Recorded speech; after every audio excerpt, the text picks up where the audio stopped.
नमस्ते मित्रों, कथा निधि चैनल पर आपका बहुत बहुत स्वागत है। हमारी आज की लघु कथा का नाम है अधिकार। तो चलिए कहानी शुरू करते हैं। कहानी अच्छी लगे तो लाइक, शेयर और कमेंट बॉक्स में कमेंट भी ज़रूर कीजिएगा। साथ ही चैनल पे अगर नए हैं तो चैनल को सब्सक्राइब भी ज़रूर कर लीजिएगा। तो चलिए कहानी की तरफ बढ़ते हैं। संडे की सुबह सबकी फरमाइश पर रमा ने छोले भटूरे बनाए। सबने चटखारे ले लेकर खाए। वाह माँ, बहुत टेस्टी छोले भटूरे बने थे। मजा आ गया खाकर। बेटी अंकिता ने माँ की तारीफ करी। पतिदेव ब्रेकफास्ट के बाद टीवी पर अपने प्रोग्राम से चिपक गए। बेटी बेटा अपने मोबाइल में और सासू माँ भी अपने बेटे के साथ मैच देखने में लगी थी। अब तक रमा को भी भूख लगाई थी। सोचा चलो आज मैं भी गरम गरम भटूरे खाकर फिर बाकी के काम निपटाऊंगी।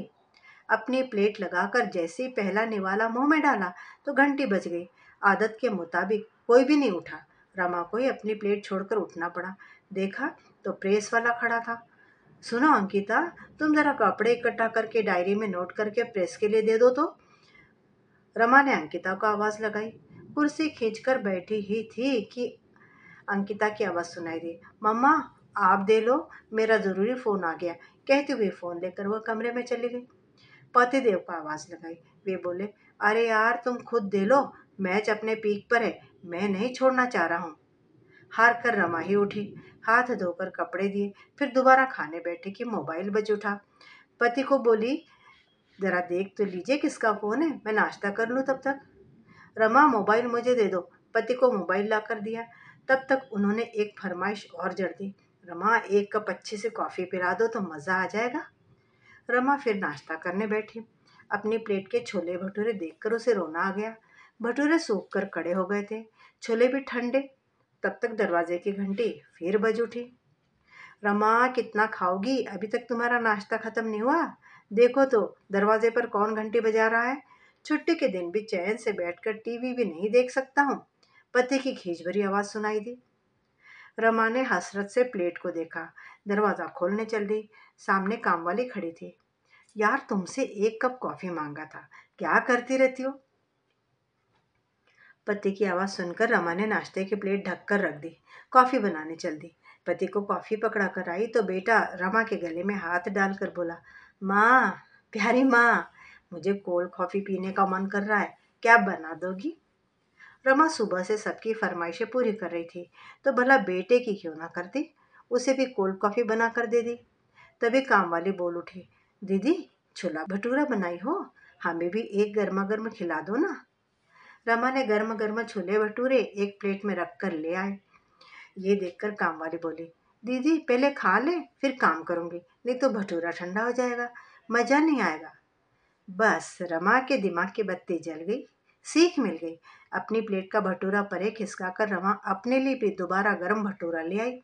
जैसे ही खाने बैठी, यार रमा, कॉफी में शुगर कम डाली है, मजा नहीं आ रहा है, थोड़ा शुगर ले आओ। सुनो, मैं नाश्ता कर रही हूँ, आप ले लो, कहकर रमा गर्म नाश्ते का मजा लेने लगी। किसी ने सच कहा है, कभी दूसरों को ना बोलकर अपनी ख्वाहिश खुद पूरी करनी पड़ती है। जब कुछ देर तक शुगर नहीं आई तो झींकते हुए विशाल उठे और कॉफी में शुगर मिलाने लगे। अरे, अभी तक तुम्हारा नाश्ता ही खत्म नहीं हुआ? आश्चर्य से विशाल बोले। खत्म तो तब होगा ना जब आप लोग शुरू करने दोगे। घंटी बजे या कोई और काम, आप लोग बैठे ही रहते हो। आप लोग तो गरम गरम मजे से खा लेते हो, मैंने खाया या नहीं इस बात का भी आप लोग को ध्यान नहीं। अपनी फरमाइश में आप लोग भूल जाते हो कि मैं भी इंसान हूँ, मुझे भी भूख लगती है और मुझे भी थोड़ा आराम से गर्मा गर्म खाने का मन करता है। ये नहीं कि एक निवाला अभी खाया, एक निवाला 10-15 मिनट बाद, फिर किसी काम के लिए उठा दिए गए। संडे आप लोगों का आराम का दिन है, मेरे लिए कौन सा दिन है? संडे मेरा काम और बढ़ जाता है आप लोगों की फरमाइशें पूरी करते करते। मेरी भी ख्वाहिश है कि मैं भी सबके साथ गर्म नाश्ता या खाना खाऊं।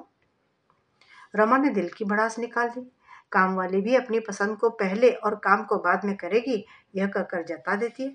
उसकी पसंद भी ऊपर है, फिर रमा क्यों नहीं जता पाती? उसको भी चैन और आराम से गर्म नाश्ता करने का हक है क्या नहीं? गिलास रखने आए बेटे और बेटी ने रमा की बात सुन ली। दीदी, मम्मी सही कह रही है, हम लोग तो कभी ध्यान ही नहीं देते मम्मी ने खाया या नहीं। ये तो हमारी गलती है। तू सही कह रहा है, चल मम्मी से माफ़ी मांगते, अंकिता बोली। सॉरी माँ, हम लोगों से गलती हुई, अब आप सबके साथ बैठकर ही खाओगी, अंकिता बोली। यार सॉरी तो मुझे भी बोलनी है, सबसे ज़्यादा मैं ही अपने काम के लिए तुम्हें आवाज़ लगाता हूँ। अब से जब मैं घर में रहूँगा, दरवाज़ा खोलना हो या कोई और काम हो तो मैं करूँगा, विशाल ने अफसोस जताते हुए कहा। सासू माँ भी पीछे नहीं रही। बहू, अब मैं भी कामों में तुम्हारी मदद कर दिया करूँगी। परिवार के सदस्यों की बातें सुनकर रमा की आंख भर आई, पर आज जान गई, चुप रहने से नहीं, आवाज उठाने से ही समस्या का हल निकलता है। एक छोटी सी लघु कथा और। पेपर। दी, आपके पास कुछ पेपर भेजे हैं, हस्ताक्षर करके भेज दीजिएगा, मानसी ने रीमा को फोन पर सूचना दी।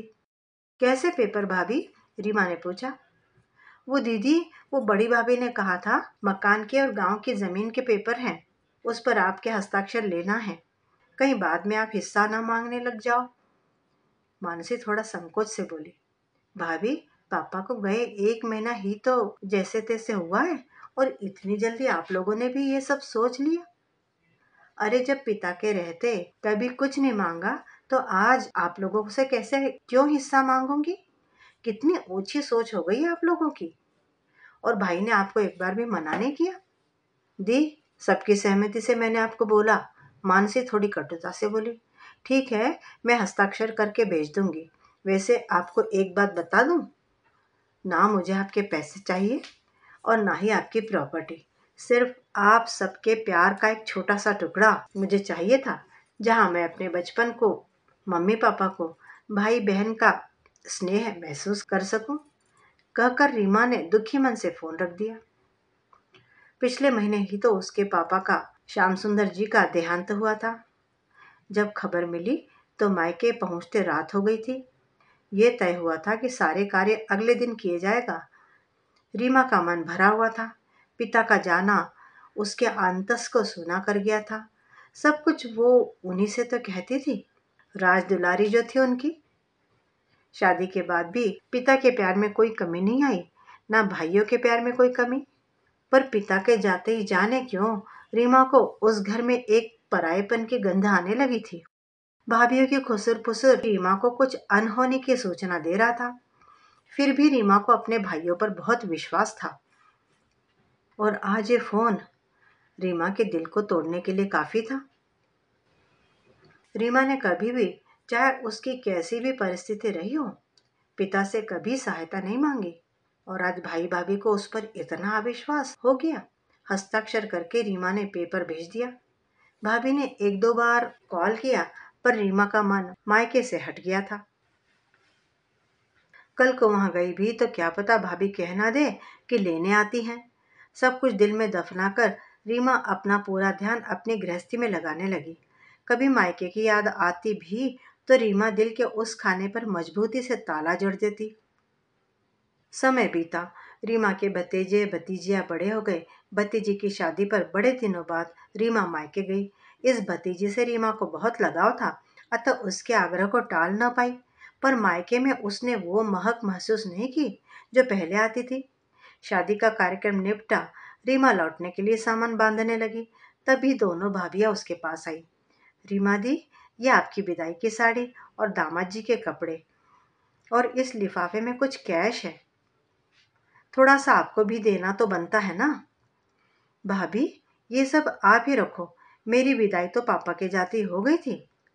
मैंने पहले भी कहा था कि मुझे आपके पैसों या उपहारों से कोई मोह नहीं है, कहकर रीमा सामान सहित बाहर निकल आई। पत्नियों के साथ खड़े भाई भी चाहते हुए भी रीमा को रोक नहीं पाए। शर्म से उनके सर झुके हुए थे। उनके सर शर्म से यूं ही नहीं झुके। बेटी की शादी के समय भाई के बेटे बहू ने उनको ज्यादा खर्च करने को मना कर दिया था। तब रीमा के भाई नाराज होकर बेटे से बोले थे, प्रॉपर्टी पर जितना तुम्हारा हक है उतना मेरी बेटी का भी है। नहीं पापा, बेटियों का कोई हक नहीं है, ये तो हमने आपसे और मम्मी से ही सीखा। आपने अपनी इकलौती बहन को प्रॉपर्टी नहीं दी, तो मैं अपनी 2 बहनों को कैसे दूंगा, कैसे हिस्सेदार बना सकता हूँ? और हाँ, हर बार उन्हें महंगे उपहार नहीं देना है। मैं भी वही करूँगा जो मेरी बीवी कहेगी। बच्चे भी वही सीखते हैं जो माँ बाप को करते देखते हैं। बेटे मधुर की बात जब सुनी तो मानसी भाभी सन्न रह गई थी। उन्होंने कभी सोचा ही नहीं था कि उनका बेटा ही उन्हें एक दिन सच का आईना पकड़ा देगा। पर अब वो अपनी गलती नहीं सुधार सकती थी। बहुत समय बीत गया, रिश्तों में एक दूरी आ गई थी। एक लड़की से उसका मायका छुड़वा कर बददुआ तो ले ली उन्होंने, साथ ही अपने लिए कुआं भी खोद लिया। एक दिन सुबह कॉल बेल की आवाज से रीमा की नींद टूटी। दरवाजा खोला तो विमूढ़ सी खड़ी रह गई। भाई भाभी के झुके सर और आंखों के आंसू ने उनके मन की व्यथा रीमा तक पहुंचा दी। तभी रीमा के पति पीछे से आ गए। उमेश बोले, क्यों रीमा, भैया लोगों को अंदर नहीं आने दोगी क्या? तब रीमा को होश आया। भाई बहन का मिलन सबके आंखों में आंसू ले आया। मुझे माफ कर देना ननंद रानी, मैं बीता समय तो नहीं लौटा सकती हूँ, पर आने वाला समय आपका खूबसूरत बना सकती हूँ। कहते हुए मानसी रो पड़ी। गिले शिकवे देर से ही सही पर दूर हुए। दोस्तों, कई बार पैसों की वजह से नाराजगी लंबी खिंच जाती है। समय तो भागता रहता है और हम अहम में भूल जाते हैं कि समय को पकड़ा नहीं जा सकता। तो क्यों नहीं समय रहती अपने रिश्तों को सुधार ले। जिंदगी बहुत छोटी है, इसे गिले शिकवे में खत्म न करें। तो मित्रों, अभी आपने सुनी कहानी अधिकार। उम्मीद करती हूँ कि अच्छी लगी होगी। कमेंट करके बताइएगा ज़रूर। और चैनल पर नए हैं तो चैनल को सब्सक्राइब भी ज़रूर कर लीजिएगा। लघु कथाएं सुनने के लिए बहुत बहुत धन्यवाद।